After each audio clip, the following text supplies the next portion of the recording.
When Personet describes a wall in a romantic way, Bagaman calls him stupid. He says, "How stupid of you to be saying these things. But I know what has turned your silly head. You come here to read and you imagine many things. You don't read. But I know what has turned your silly head. You talk as if you've gone mad." Silver starts as she hears this. Personet also shows signs of fear as his father pulls a book from the youth's pocket. When Bagaman shouts at his son, saying that he has come here to read, and he gets all kinds of nonsensical, absurd ideas in his mind. Silhouette, who is sitting on the other side, feels startled because she comes to know that he'll be in trouble, or if he gets in trouble, she will also be in trouble. Silver feels shocked as she hears this.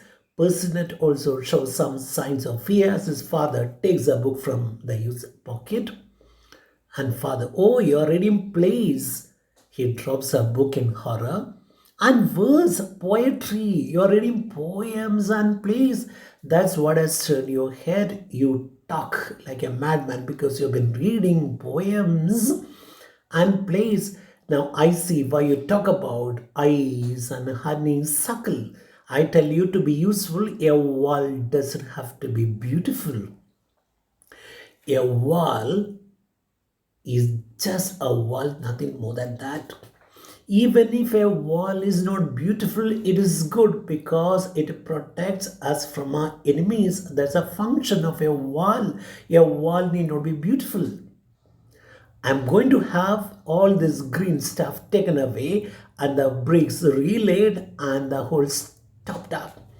So if you continue to be like this, if you continue to be enchanted by whatever you see in the garden, you know what I'm going to do? I'm going to have all this green stuff destroyed, taken away, and the bricks will be relayed and the holes will be stopped up. I want a white wall and a high one to keep the neighbors from looking into a park.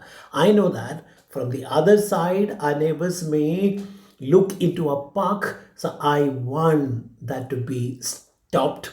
So I want a wide wall and a high one to keep the neighbors from looking into a park. So I'll remove the vines, I'll remove the creepers, honeysuckle, and ivy, everything from the garden. Then the wall will be white, purely white. So nobody will peep into a garden from the other side. I want no vines. I want no vines and honeysuckles. Along the top, I'll sprinkle broken glass. I don't know whether anybody climbs over the wall and looks into a park. I want that to be stopped. So what am I going to do? I'm going to put glass pieces on the top of the wall. Person, "Oh God, what a pity." Because he knows that if it is done, Silvet won't be able to reach him, come close to him. Gammon, "No pity. Come on, how do you say no pity? How do you say pity? No, it's not pity. I insist on that. Glass all along the top of the wall. I'll put glass pieces all along the top of the wall so nobody can climb up and look into a park." Silvet and Personet are desperate here in this. Bagamin sits down on the bench. He gets up and looks at the wall, examines the wall. If the wall hasn't got eyes, it may possibly have ears.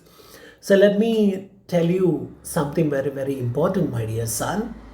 You think that the wall has got eyes. I don't think it has got eyes, but it does have ears. So be very careful when you sit here.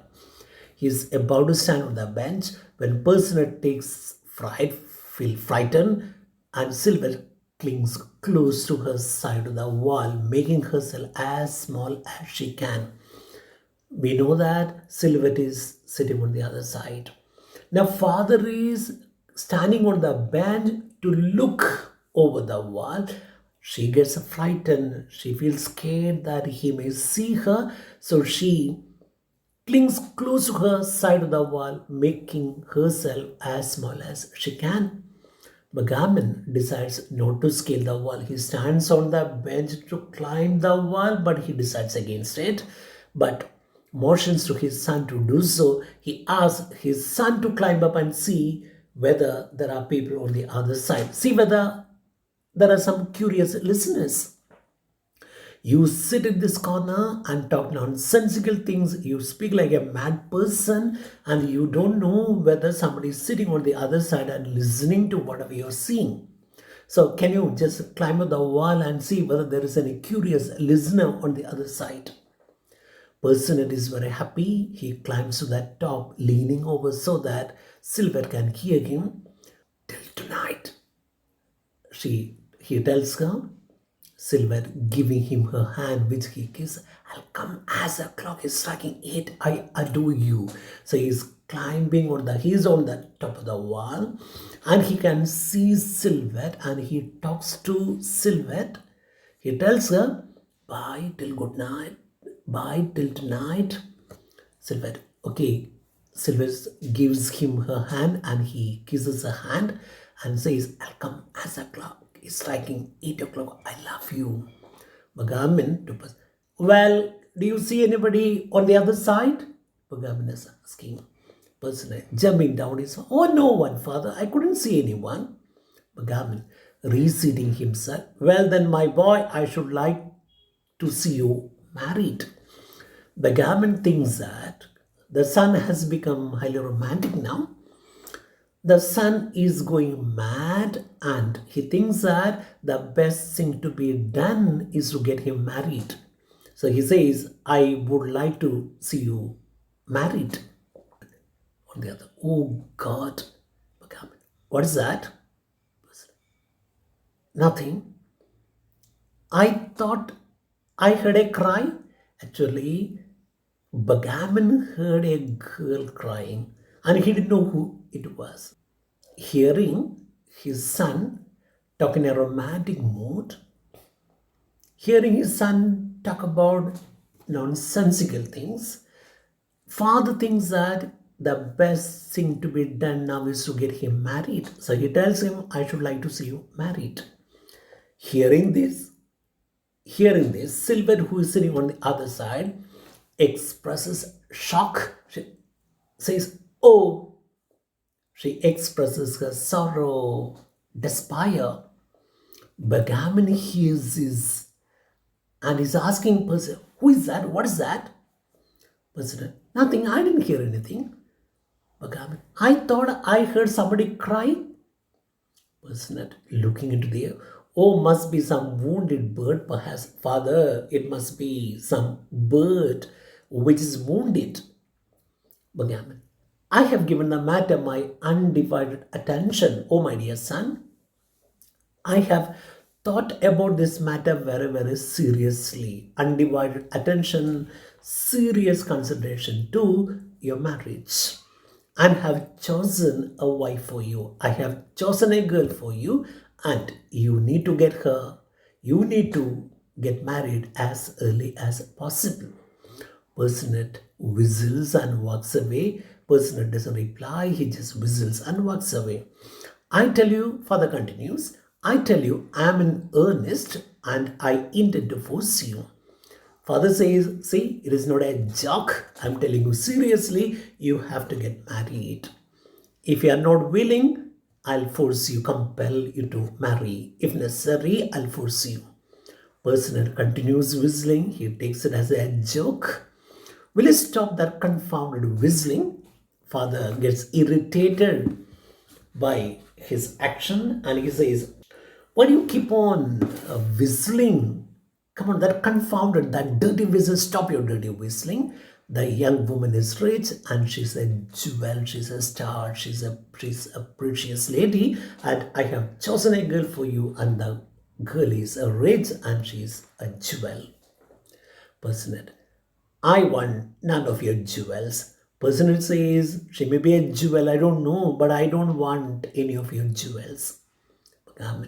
I'll show you, you young, insolent, arrogant person. arrogant, impudent, impertinent person. So don't make fun of me. I'll show you. I'll punish you for saying this. He has got a cane in his hand. So when he said, "I'll punish you," he goes and takes his father's cane, which is raised as if to strike him. When personage says, "I want none of your jewels," father gets angry and threatens to beat him with his cane. Then personage goes and grasps, catches his cane and says, "Spring has filled bushes with the songs of birds. The brooklets accompany the loud notes of wild birds." He continues to be in a romantic mood. And person says, "Oh, look, the spring season has filled the bushes with the songs of birds." Wherever you go, you hear the songs of birds because the season is spring. The brooklets, the brooks, small brooks, accompany the love notes of wild birds. When the brook flows, brook is a small stream. When the brooklets flow, they make, they sing well, they sing melodiously. Along with the melodious songs of brooklets, you hear the love notes of wild birds. Bagaman feels irritated hearing this wild talk. He says, "Rascal, stop it." Person still holding the cane. The whole world laughs and sings farewell to April, the butterflies. Person says, still holding the cane. The whole world is laughing and singing goodbye to the winter season, to April. Butterflies are flying. This is spring season. Bagaman, ruffian, rascal, stop your nonsensical talk. Ruffian is uncultured. He shouts at him, he calls him a rascal. Person as before, wing their way across the meadows. He continues from where he left. The butterflies wing their way across the meadows to make love to the adored flowers. And he said butterflies are moving around across the meadows to make love to the loved flowers. Oh, love. Backgammon calls them villain, villain. Will you stop it? Personal. Love opens wide the heart of all nature, and you ask me to consent to your marriage of a reason. Person is asking. Person is telling the father, love is opening wide the heart of all nature. With the advent of spring season, love is opening wide the heart of all nature, and you're asking me to agree, accept a marriage of not love but marriage of reason. You say that she's rich, you say that she's a jewel, that's why you should marry her. No, that's a marriage of reason, that's not a marriage of feelings or emotions or love. Of course I do. I'm asking you to love her. I'm asking you to marry her. Person strongly, passionately. "Oh, no, no, father. I swear by this wall which hears me, I hope that my marriage will be more romantic than my dreamed of in the most poetic of the world's love stories." Person says loudly, strongly, passionate, "No, no, no. I won't marry the girl whom you have chosen for me. I swear by this wall. I promise, I swear by this wall which hears me. My marriage will be more romantic than my dreamed of in the most poetic of the world's love stories." We have read so many love stories, and my marriage will be more romantic than all the love stories, than what all the love stories project, present. Then he runs out. Bagaman following him, chasing him. "Oh, let me catch you. I'll kill you if you say these things." Silver, I can really understand now why Papa hates that odious old man.